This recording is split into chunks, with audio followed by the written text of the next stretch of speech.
Kita akan masuk teman-teman hadis nomor 288 dan semoga Allah berkahi pada siang ini insyaallah.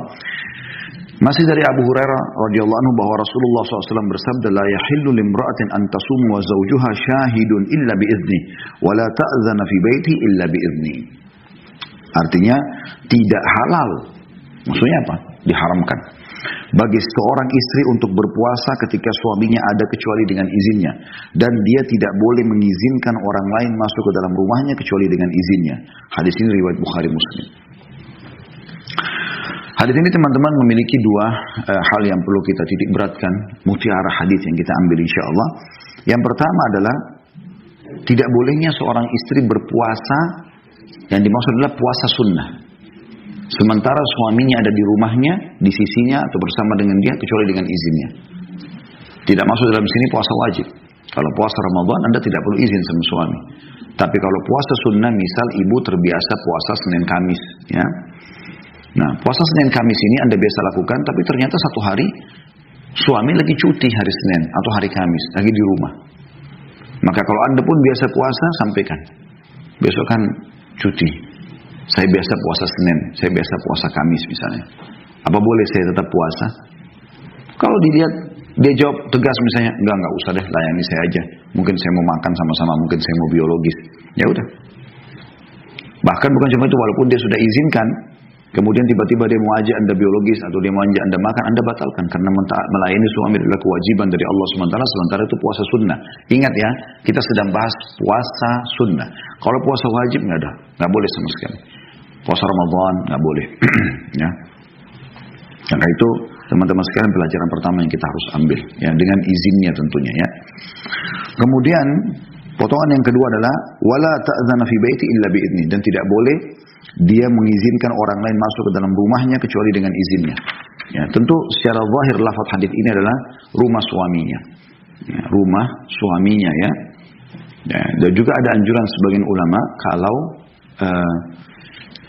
rumahnya dia pun tapi suaminya ikut tinggal bersama dia, adabnya adalah dia juga pamit dengan suaminya. Misalnya ada kerabat saya si fulan mau datang gitu kan, atau fulana mau datang, bagaimana, walaupun itu rumah istrinya, tapi sekarang suaminya sedang bersama dia, untuk berjaga-jaga menjadi adab atau menjaga adabnya. Dan hadis ini teman-teman memberikan pelajaran kepada kita tentang agungnya hak suami di depan mata istri. Oleh karena itu Anda sebagai orang tua, kalaupun ada yang mengikuti acara kita ini, sebagai ayah, sebagai ibu, tanamkan selalu pendidikan yang benar kepada anak-anak perempuan Anda. Kalau Anda sudah bisa menitip pesan buat anak Anda, dan itu menjadi sebuah prinsip hidupnya, dia untuk menjadi istri yang salehah, sehingga dia menjadi sebaik-baik perhiasan dunia. Sebagaimana sabda Nabi SAW, dunia ini penuh dengan perhiasan, dan sebaik-baik perhiasannya adalah wanita salehah. Ya. Dan ini luar biasa. Dan istri salehah itu adalah hadiah dari Allah SWT. Ibnu Arabi mengatakan rahimahullah, bahwasanya istri salehah itu adalah hadiah yang Allah berikan kepadamu dan bukan hasil upayamu. Jadi kita pesankan itu. Bukan justru kita pesankan agar jangan kau terlalu tunduk sama suamimu, jangan kau begini dan begitu, harus dahulukan orang tuamu, tidak seperti itu. Malah kita tanamkan kepada dia, ya, agar dia menjalankan perintah Allah SWT pada suaminya, walaupun suami itu orang asing. Itu poin penting. Dan itu sudah cukup Anda, ya, mendapatkan tiket menuju ke surga, karena Anda menjadikan dia sebagai istri yang akan jadi masuk surga karena ridho suaminya, dan Anda penyebabnya tentunya. Hadis selanjutnya 289 dari Ibnu Umar radhiyallahu anhuma, dari Nabi SAW, beliau bersabda, kullukum ra'in wa kullukum mas'ulun ar-ra'iyati wal amiru ra'in wal rajulu ra'in ala ahli baiti wal mar'atu ra'iyatun ala baiti zawjiha wa waladihi fakullukum ra'in wa kullukum mas'ulun ar-ra'iyati. Masing-masing dari kalian adalah pemimpin dan masing-masing dari kalian bertanggung jawab atas apa yang dipimpinnya. Seorang penguasa adalah pemimpin, seorang suami adalah pemimpin bagi keluarganya, dan seorang istri adalah pemimpin bagi rumah suami dan anak-anaknya.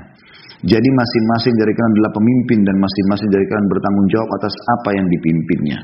Hadis ini muttafaqun alaih. Ya. Hadis ini teman-teman memberikan pelajaran kepada kita bagaimana Allah Subhanahu wa taala membebankan tanggung jawab untuk kita masing-masing. Kita bagi menjadi tiga bahasannya, 3 poin mutiaranya. Yang pertama adalah sabda Nabi sallallahu alaihi wasallam, atau 4 poinnya. Kullukum ra'in wa kullukum mas'ulun ar-ra'iyati. Masing-masing kalian adalah pemimpin dan masing-masing dari kalian bertanggung jawab atas apa yang dipimpinnya. Di sini masuk umumnya, ya. Apapun yang sedang diamanahkan kepada Anda, maka Anda menjadi pemimpin terhadap amanah tersebut. Sehingga Anda harus betul-betul menjalankan ya, perintah Allah SWT pada amanah tersebut. Ya. Apakah Anda pimpinan tertinggi negara atau Anda sebagai staf pendamping menteri-menteri, apakah Anda mungkin lebih ke bawah, kalau kita di Indonesia misalnya lebih kepada gubernur, kemudian wali kota, bupati, terus ke bawah ya, mungkin sampai ke camat, lurah, sampai ke RT, RW segala macam. Ini semua masuk. Begitu juga dengan lembaga-lembaga, misalnya Anda diangkat sebagai manajer, GM, ya, general manager misalnya, kemudian diangkat juga sebagai apalah, ya, HRD mungkin di kantor sehingga ada bawahan Anda menjadi pemimpin di situ, atau di salah satu sub di perusahaan itu, atau di instansi pendidikan, sekolah misalnya atau pesantren, atau apa saja, ini semua termasuk tanggung jawab, ya, ini semua tanggung jawab dan ini harus hati-hati. Pelajaran yang kedua adalah Nabi SAW mengatakan seorang penguasa adalah pemimpin. Jadi pemimpin negara adalah dia pemimpin dan dia akan diminta pertanggungjawaban. Dan ini sesuatu teman-teman yang paling berat, ya, yang kita sayangkan kadang-kadang di zaman kita sekarang ini. Tentu kita tidak bicara lingkup Indonesia, tapi hampir seluruh dunia terjadi. Orang seperti memperebutkan jabatan kepemimpinan tersebut. Mereka berusaha saling merebut bagaimana supaya menjadi presiden, menjadi raja. Ya. Kalau dia memang ahli di situ dan dia siap bertanggung jawab depan Allah, nggak ada masalah. Karena salah satu yang akan mendapatkan naungan Allah di hari kiamat adalah pemimpin yang adil. Ya. Tapi Anda kalau telusuri bagaimana keadilan seorang pemimpin itu luar biasa. Dia harus adil. Adil dalam arti kata semua masyarakatnya dimuamalai sama, gitu kan. Semuanya mendapatkan haknya. Kalau ada satu saja yang terbengkalai, maka cukup akan menghabiskan pahala dia pada hari kiamat, gitu kan. Dan Nabi SAW mendoakan sebenarnya dalam hadis yang sahih, ya Allah, siapapun yang diberikan tugas untuk mengurus urusan umatku, maka dan dia mudahkan urusan mereka, dia berikan hak mereka, maka mudahkan urusannya. Dan siapa yang menyulitkan buat mereka, maka sulitkan juga hidupnya. Nabi SAW sampai mendoakan begitu. Ya. Pemimpin itu kalau betul-betul dia bisa menjalankan, maka dia akan menjadi orang yang terselamatkan di akhirat. Ya. Dunia juga bahagia, di akhirat pun begitu. Tapi kalau dia salah sedikit saja jadi masalah. Oleh teman-teman hati-hati. Hati-hati. Para sahabat ridwanullahi alaihim, kalau kita mulai menyusun histori mereka berusaha menghindar semaksimal mungkin karena takut tanggung jawab dari hari kiamat. Itu luar biasa gitu. Bagaimana Umar bin Khattab pada saat tertusuk oleh Abu Lu'lu, lalu beliau kumpulkan 6 orang sahabat yang tersisa yang masuk surga, ya. Ada 10 yang masuk surga. Tentu ada banyak dijamin masuk surga, tapi 10 itu terkenal sekali. Asyrum basyirin bil jannah, ya, 10 orang yang dijamin masuk surga. Nah, Abu Bakar sudah meninggal, ada Umar, tapi Umar sudah jadi khalifah. Sekarang sisanya ada lagi, ya. Waktu itu tinggal 6 orang intinya, 7 sama Umar, gitu.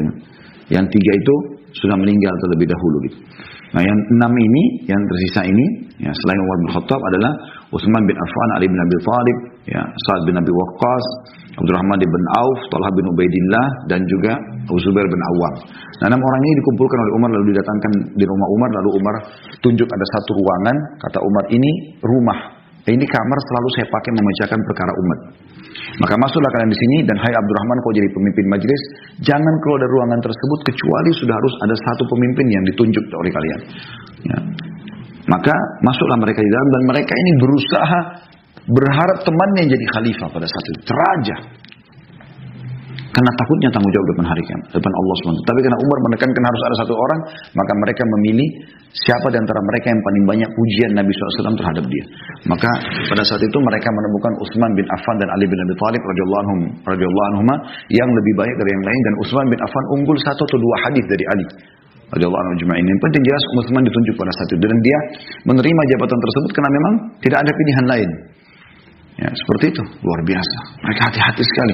Waktu Ali bin Abi Thalib menjadi khalifah dan beliau disiapkan satu istana besar di Irak, ya. Karena di zaman khilafahnya beliau pindahkan, ya, pemerintahannya di akhir-akhir itu dari Madinah ke Irak, ya. Begitu jadi istana tersebut lalu ditawarkan, beliau tidak tahu sebelumnya gitu kan. Maka Ali bin Abi Thalib lari sambil mengatakan, sungguh istana kesombongan ya, kecelakaan. Beliau tinggal di tempatnya yang biasa saja karena takutnya.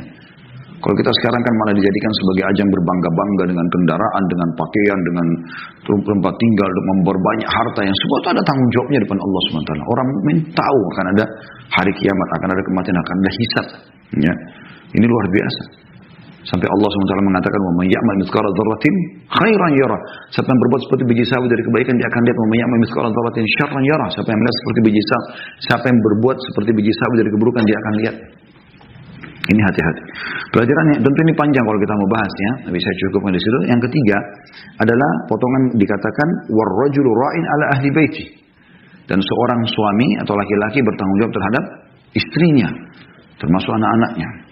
Nah, boleh dia biarkan rumah bocor, tidak boleh dia biarkan keamanan terbengkalai dari rumahnya, tidak boleh dia biarkan tidak ada makanan dan minuman, atau mereka tidak punya pakaian sementara dia punya kemampuan. Beda kalau tidak mampu, tapi kalau dia mampu tanggung jawabnya. Jadi bukan karena kita lihat istri kita, bukan karena kita lihat anak kita, tapi karena perintah Allah di situ. Anda sebagai suami harus tahu tanggung jawab. Bekerja keras untuk meraih ridha Allah Subhanahu wa taala, dan kita berikan kepada anak istri kebutuhan mereka. Bukan karena mereka, tapi karena Allah Subhanahu wa taala. Kita hanya sampai ajal datang. Ini penting sekali untuk diperhatikan, karena banyak suami membengkalikan seakan-akan bukan kewajiban. Apalagi kalau istrinya orang mampu, ya sudah nggak perlu dia berikan nafkah. Nggak bisa, akhi. Harus Anda berikan nafkah walaupun semampu Anda, walaupun istri Anda lebih kaya. Kecuali dia yang tanazul, melepaskan haknya. Dia mengatakan, saya udah nggak usah diberikan nafkah karena saya sudah cukup. Nah itu boleh. Ini penting. Ya, diperhatikan baik-baik pakaiannya, makanannya, minumannya, keamanan tempat tinggalnya, segala macam. Kemudian potongan yang ketiga ya. Potongan yang keempat. Wal mar'atu ra'iyatun ala baiti zawjiha wa waladihi. Dan ini saksi bahasan kita ya. Dan wanita atau istri pemimpin terhadap rumah suaminya dan anak-anak suaminya. Jadi ibu-ibu hati-hati. Rumah itu amanah dari Allah Subhanahu wa taala melalui suami Anda. Kebersihannya, perhatikan, kebersihannya, kerapiannya, ya, perawatan kan harus dijaga rumah itu. Nggak boleh sembarangan. Karena Allah Subhanahu wa taala tata rumah itu yang membuat Anda nyaman, anak Anda nyaman, suami Anda nyaman, dan semua karena Allah. Sudah rumahnya enak, bersih, masuk dalam juga masakan yang enak, ya. Dijaga semua amanah itu. Jangan suami tanya, "Mana gelas saya kemarin?" "Oh, nggak tahu." Tanya pembantu, nggak tahu. Sendok hilang, pisau hilang, bebankan lagi sama suami. Ini pecah, itu pecah, nggak dijaga. Kalau memang tidak disengaja beda. Ada sebagian wanita, masya Allah, jaga sekali masalah itu. Sehingga mungkin awet barang-barang yang dikasih oleh suaminya. Gitu kan? Setiap kali suaminya datang, dia sudah siapkan semua dengan gelas yang bagus, dengan makanan yang bagus, dengan luar biasa. Semua karena Allah Subhanahu wa taala. Nah, itu luar biasa. Tapi ada sebagian wanita tidak lalai. Setiap suaminya tanya, "Mana ini?" Nggak tahu. "Mana itu?" Nggak tahu. Apa semua nggak tahu barang suaminya. Lalu dia buat apa di rumah gitu. Ini berbahaya sekali. Ini tanggung jawab akan Allah tanyakan. Ibu hidup 10 tahun sama suami, setiap hari itu Allah akan tanya. Hari ini kenapa kau tidak buat begini? Besok juga ditanya, lusa ditanya, sampai hari Anda meninggal dunia. Dari pertama Anda menikah. Hati-hati. Hati-hati sekali. Ini adalah perintah, tanggung jawab. Kata Nabi SAW, wal mar'atu ra'iyatun, dan istri adalah pemimpin ala baiti zawjiha, terhadap rumah suaminya. Dia bertanggung jawab. Dari saya sudah bilang tadi, kebersihan, kerapian, penataan, apalah amanah semua di rumah itu. Barang-barang jangan sampai hilang. Karena ini sering terjadi, kelalaian terjadi pada setiap muslimah. Lalu kata Nabi SAW, doa waladi, dan juga anak-anaknya. Suami pergi kerja, Anda bertanggung jawab terhadap anak-anak. Ada sebagian istri sibuk terus ribut dengan suaminya, pulang suruh urus lagi anak-anak. Loh, terus kamu kerjanya apa? Suami butuh istirahat. Iya, suami harus meluangkan juga waktu buat anak-anak, tapi bukan berarti dia harus habiskan waktu lagi buat itu. Dia juga butuh dilayani. Ada saatnya anak-anak disuruh tidur, ada saatnya anak-anak disendirikan, mungkin bermain di satu tempat, Anda berdua dengan suami. Ini penting semuanya.